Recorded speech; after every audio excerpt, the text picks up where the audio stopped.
Have you ever wondered what happens to your security deposit after you move out? Specifically, when it comes to keeping that place sparkling clean, it is a common question for both tenants and landlords. Yes, landlords can generally deduct cleaning costs from a security deposit, but only under specific circumstances. The key is that the cleaning must be necessary to return the property to the condition it was in at the beginning of the tenancy, minus normal wear and tear. This rule is in place to protect both parties. For landlords, it ensures they are not left with unreasonable expenses to prepare the property for the next tenant. For renters, it prevents landlords from charging for routine cleaning or issues that are just part of living somewhere over time. Think of it this way: a landlord cannot charge for faded paint or a worn carpet, as those are typical signs of aging.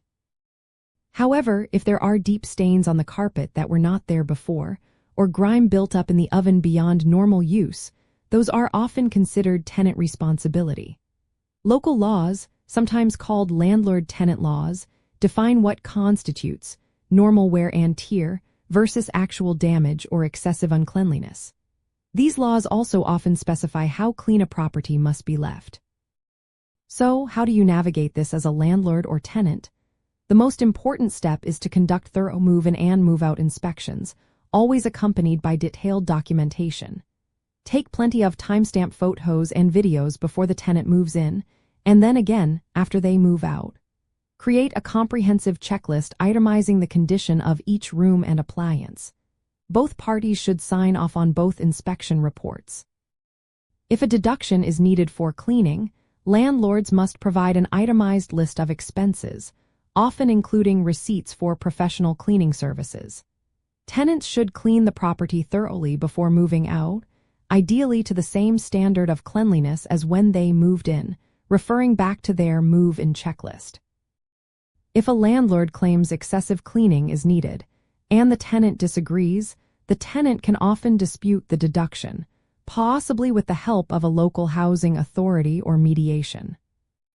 Understanding the difference between cleaning and normal wear and tear is crucial. Normal wear and tear includes minor scuffs on walls, worn paint, or slightly faded carpets from foot traffic.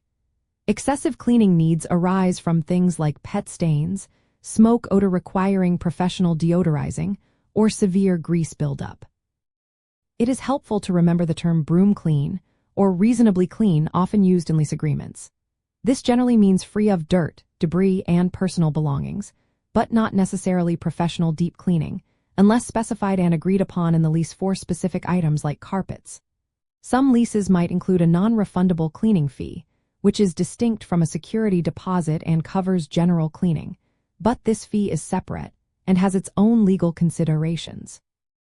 Ultimately, proactive communication and meticulous record keeping are your best allies. By documenting the property's condition at both ends of the tenancy and understanding local landlord-tenant laws, both landlords and tenants can ensure a fair and transparent process regarding cleaning deductions. This approach helps to avoid misunderstandings, preserve positive relationships, and ensure deposits are handled correctly, contributing to smoother transitions for everyone involved in the rental process.